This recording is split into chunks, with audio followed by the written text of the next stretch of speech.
আসসালামু আলাইকুম। চলে আসলাম সকাল সকাল আরেকটা ভিডিও নিয়ে। রান্না করব দুপুরের জন্য। চুলায় আছে আমার ভাত, আর আজকে রান্না করব লাউ। এই তো লাউ নিয়ে চলে আসছি, এখানে সব কিছু চুলার কাছে নিয়ে আসছি, গুছিয়ে তারপর রান্না করব। আজকে আগে থেকে ভাত চুলায় দিয়ে দিয়েছি যাতে আগে ভাত হয়ে যায়। তো ভাত হতে থাকবে, এদিকে আমি সব কিছু গুছিয়ে নিব। তো এখানে আছে লাউ কাটবো লাউ কেটে তারপর রান্না করব আর কি।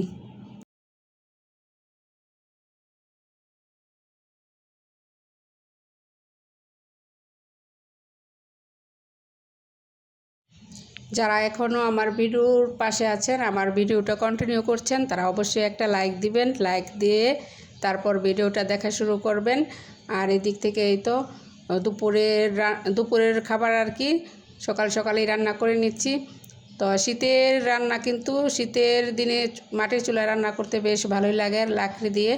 আর এখানটা বেশি একটা রোদ নাই, এই মানে শীতের দিন তো রোদ থাকে না, ছায়া চলে আসে, রান্না করতে সুবিধা বেশ। এদিকে আমি সমস্ত কাজ সেরে আসছি, যা যা আছে। মাছ, কবিতার মাকে বলছি মাছ পরিষ্কার করে ধুয়ে দাও। ওদিকে কবিতার মা মাছ পরিষ্কার করে ধুয়ে নিচ্ছে, আর আমি লাউ কেটে নিচ্ছি। আমার আপুরা কে কে শীতের দিন মাটির চুলায় লাকড়ি দিয়ে রান্না করেন অবশ্যই বলবেন। আর লাকড়ির চুলায় রান্না করতে কার কেমন লাগে সেটাও বলবেন। তো কবিতার মা আছে এদিকে আমাকে সাহায্য করার জন্য, সমস্ত কিছু এগিয়ে দেয়। আর লাকড়ির চুলায় রান্না করলে কালি হয়, সেগুলো কবিতার মা ধোয়, আমি শুধু রান্না করি। আর আমাদের লাকড়ি কিন্তু বেশ ভালো লাকড়ি হলে রান্না করতে বেশি একটা সময় লাগে না। লাকড়ি আছে বেশ প্রচুর লাকড়ি। তো বর্ণিতা ওরও মাটির চুলায় রান্না করতে বেশি পছন্দ করে, মানে খেতেও ভালোবাসে মাটির চুলায়। গ্যাস থাকলেও বলে আম্মু মাটির চুলায় রান্না করো। ওর নাকি মাটির চুলায় রান্না করা বেশ খেতে খুবই ভালো লাগে, খুবই পছন্দ করে আর কি। তো আমার এই যে মাটির হাঁড়ি আছে, তারপরে মাটির চুলায় রান্না করার জন্য কড়াই আছে, আর আরও হাঁড়িও আছে, মাটির হাঁড়িতে রান্না করতে বেশ ভালোই লাগে। আর এই হাঁড়িটা প্রায় আমার 1 বছর হয়ে গেছে ভাত রান্না করি, এখনও কিচ্ছু হয় নাই। আরও 2টা হাঁড়ি আছে। এই হাঁড়িটা ছোটো, তো এই হাঁড়িতে আমাদের দুপুরে রান্না করলে হয়ে যায় 3 বেলা, যেহেতু 2 বেলা আমরা ভাত খাই আর 1 বেলা রুটি খাই, সেজন্য ছোটো হাঁড়ি হলে হয়ে যায়। আর এদিকে যে কবিতার মাকে বললাম যে একটু করো, হলুদ মরিচ দিয়ে মাছটা একটু মাখাইয়া দাও। আর বর্ণিতা বলতেছে আম্মু আমি লাউ কাটবো, মানে লাউ কাটা শিখবে কীভাবে। তো লাউ করছে কি চোকলা না ফেলে ও করছে, মানে শহর নিয়ে কাইটা ফেলছে। পরে আমি বললাম যে এইভাবে না, তুমি এইভাবে লাউর খোসা ফেলে দাও। তো বলতেছে আম্মু কীভাবে ফেলতে হয় জানে না। পরে আমি বলতেছি দেখাই দিতেছি, এইভাবে সুন্দর করে তুমি কাটো। কেমন বর্ণিতাও রান্না করার সময় আসে, মাদ্রাসা যখন বন্ধ থাকে, আর মাদ্রাসা থাকলে তো মাদ্রাসায় থাকে, তখন আর ভিডিওতে আসে না। আর বন্ধের দিন বা মাদ্রাসা থেকে এসে যদি আমি দুপুরে রান্না করি, তো চুলায় রান্না করলে আসবে, দেখবে কিভাবে রান্না করে, লাড়াচাড়া দিবে। মানে ওরও খুব পছন্দ, রান্না করতে আসলে ও সাথে সাথে আসবে, ওরা মানে রান্না শিখবে আর কি। আর আমি তেমন না করি না কি, আচ্ছা ঠিক আছে, সবজি কাটতে চাইলে বলি কাটো, তরকারি রান্না করবে। সেদিন বলতেছে আম্মু মুরগি রান্না করব সস দিয়ে ও মুরগি রান্না খুবই পছন্দ করে, টমেটো সস দিয়ে রান্না করলে ও খুবই পছন্দ করে।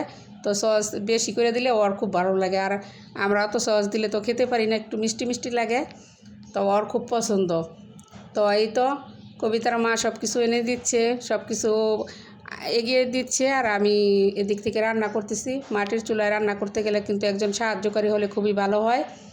তো আনা নেওয়া করতে সুবিধা, মানে একা একা আনা নেওয়া করতে গেলে দেখা যায় যে পরিশ্রম বেশি হয়ে যায়। তো বর্ণিতা চলে গেছে গোসল করবে, গোসল করে ও রৌদ্রের মধ্যে ছাদে বলতেছে আম্মু গোসল করব। বললাম যে আচ্ছা ঠিক আছে গোসল করো তুমি। আর এদিকে আমি মাছ ভেজে নিচ্ছি। মাটির চুলা কিন্তু আমার এখানে তো 3টা, যে একটা মাটির চুলা আছে আগলা চুলা বলি, এটা রান্না করার জন্য আমি ভেঙে গেছিলো, লেপে নিছি। আর এদিকে যে বলতেছি কত কবুতর আমার রান্না দেখতেছে, অনেক কবুতর সুন্দর করে লাইন ধরে বসে আছে। তো তো এদিকে বয়েস দিচ্ছি আর মশা, অনেক মশা, এত মশার অত্যাচার, মানে প্রচুর মশাই খায়। তো এই তো মাছ উল্টিয়ে পাল্টিয়ে দিচ্ছি। যে চুলার কথা বলতেছিলাম, 3টা চুলা আছে এখানে, আরেকটা বড় দোহাই চুলা বলে আমরা, সেই চুলাটাও মানে হয়ে গেছে, লেপতে হবে বৃষ্টির মধ্যে, মানে ধুয়ে নষ্ট হয়ে গেছে, ওটার মধ্যে বেশি একটা রান্না করা হয় না। এই তো বর্ণিতা বলতেছে, আম্মু আমি গোসল করতেছি, আমাকে একটু দেখাও। তো ও এই যে ছাদে গোসল করতেছে আর এদিকে আসতেছে। বললাম যে মানে ও শীতের দিন ছাদে গোসল করতে পছন্দ করে রৌদ্রের মধ্যে।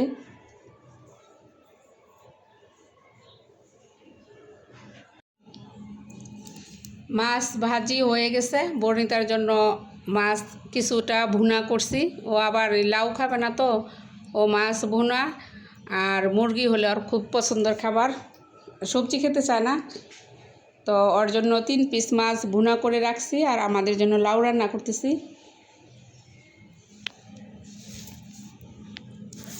এত মশার অত্যাচার আর কি বলবো, এই সুযোগে মশা আমাকে মানে খেয়ে নিচ্ছে। সবাই মশা থেকে সাবধানে থাকবেন। তো আমার ভিডিও করার সময় তো আমি ভয়েস দিই, বেশি একটা আমি ভয়েস দিই না। তো ভিডিও করার সময় কিভাবে যেন সাউন্ড আসে না, কেন যে আসলো না বুঝতেছি না। আমি পরে ভিডিও মানে করার সময় দেখি কি যে আমার কোনো সাউন্ডই আসে না, একেবারে সাউন্ড ছাড়া। তো এখন আর কি করা, সেজন্য আর কি ভয়েস দিতেছি। সচরাচর আমি বেশিরভাগ একটা ভয়েস দিই না, আগেই মানে করে রাখি, সময় তো অতটা পাওয়া যায় না। ভয়েস দিতে গেলে দেখা যায় যে ভিডিও আবার ভয়েস কখন দিব, মানে অতটা ফ্রি সময় পাই না। আর অনেক দিন থেকে ভিডিও দেওয়া হয় না ঠিক মতো, তো অনেক মানে পরিশ্রম হয়ে যাচ্ছে। এদিকে বর্ণিতার পরীক্ষা, পড়ালেখা, আবার আরবি পড়ে, মানে প্রাইভেট পড়ে, মানে এই সেই করে অনেক মানে কাজের চাপ বেশি। রান্না করা, শীতের দিন কাজের মানে পারাই যায় না, শীতের বেলার সাথে মনে হয় যে কীভাবে যে সময় চলে যায় বুঝতে পারি না। এদিকে আবার ভিডিও কিভাবে করব তাড়াহুড়া করি, মাদ্রাসা বর্ণিতাকে দিয়ে আসি, আবার আইসা রান্না করে আবার যাই বর্ণিতাকে আনতে, তখন কিন্তু তাড়াহুড়া থাকে, অত সময় পাওয়া যায় না। সেই জন্য আমি করি কি একেবারেই মানে ভয়েস মানে তখনই দেই, আর পরে দেওয়া হয় না। সেজন্য প্রায় 1 মাস হয় ভিডিও দেওয়া হয় না ঠিক মতো, মানে কাজের সাথে পারতেছি না আর কি, সেজন্য। তো ভাবলাম যে এইভাবে তো আর চলবে না, এখন থেকে নিয়মিত ভিডিও দিব, ফেসবুক পেজেও দিই, ইউটিউবেও দিই ভিডিও, দুই দিকে দেখা গেছে যে আরও বেশি চাপ হয়ে যায়, সেজন্য আর কি। তো এখন থেকে ভাবছি যে না, যতই কষ্ট হোক, ডিসেম্বর মাসে তো বর্ণিতার 5 তারিখে পরীক্ষা শেষ হবে, এখন থেকে আর কোনো কাজের চাপ নেই। আর ওর পরীক্ষা মাত্র বাকি আছে 3টা, হ্যাঁ 3টা পরীক্ষা আরও বাকি আছে, আর একদিন পর পর বন্ধ আছে, তেমন একটা চাপ হবে না। আর এই তো প্রায় লাউ রান্না আমার হয়ে গেছে, ধনেপাতা কাটতেছি। ধনেপাতা লাউয়ের মধ্যে দিলে খুবই ভালো হয়, আর লাউয়ের মধ্যে অত মশলা দিতে হয় না, অল্প অল্প সব কিছুই দিতে হয়, কাঁচামরিচটা একটু বেশি দিলে ভালো হয়। আর লাউ রান্না করলে আমি মানে ধনেপাতা না দিলে কিন্তু অতটা টেস্ট আসে না, ধনেপাতা অবশ্যই মানে লাগে লাউ রান্না করতে গেলে।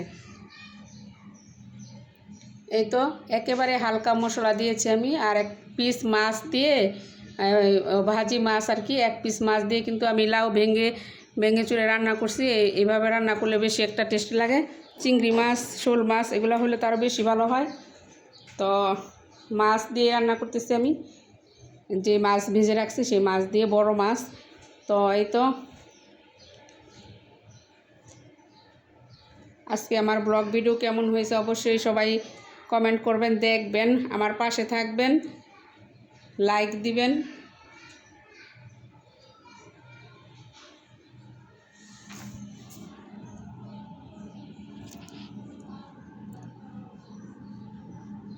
অনেক কবুতর আসছে রান্না করার সময়, অনেক কবুতর আসে, আর তখন মানে উড়াল দেয়, তো পাখা মানে কবুতরের মানে শীতের দিন না, ধুলাবালি থাকে, সেজন্য মানে একটা কেমন যেন লাগে, ধুলা উড়ে রান্না করার সময়। আর রান্না করার সময় আসবেই কবুতর, আর অন্য সময় না আসলেও রান্না করার সময় আসবেই, দেখা যায় যে আইসা পড়ে। তো এই তো রান্না আমার কমপ্লিট হয়ে গেছে। আর এই তো এই মাটির চুলাটা লেপে রাখছিলাম, আর ওই বড় চুলাটাও লেপতে হবে। আর এই চুলায় ভিজা দেখা এই চুলায় রান্না করছি, বেশ ভালোই চলে দুইটা চুলাই আমার। তো আজকে আমার ব্লগ ভিডিও কেমন হয়েছে অবশ্যই বলবেন, পাশে থাকবেন। আর এই তো লাউয়ের তরকারিটা বেড়ে নিচ্ছি, সব কিছু মানে কালি তো, সেজন্য আর ঘরে নিয়ে যাব না। তো পরবর্তীতে আরও সুন্দর একটা ভিডিও নিয়ে চলে আসব। সে পর্যন্ত সবাই ভালো থাকবেন, সুস্থ থাকবেন, সবাই আমার ভিডিও দেখবেন। এই তো হয়ে গেছে, লাউ নিয়ে যাব ঘরে। সবাই ভালো থাকবেন, সুস্থ থাকবেন। আল্লাহ হাফেজ।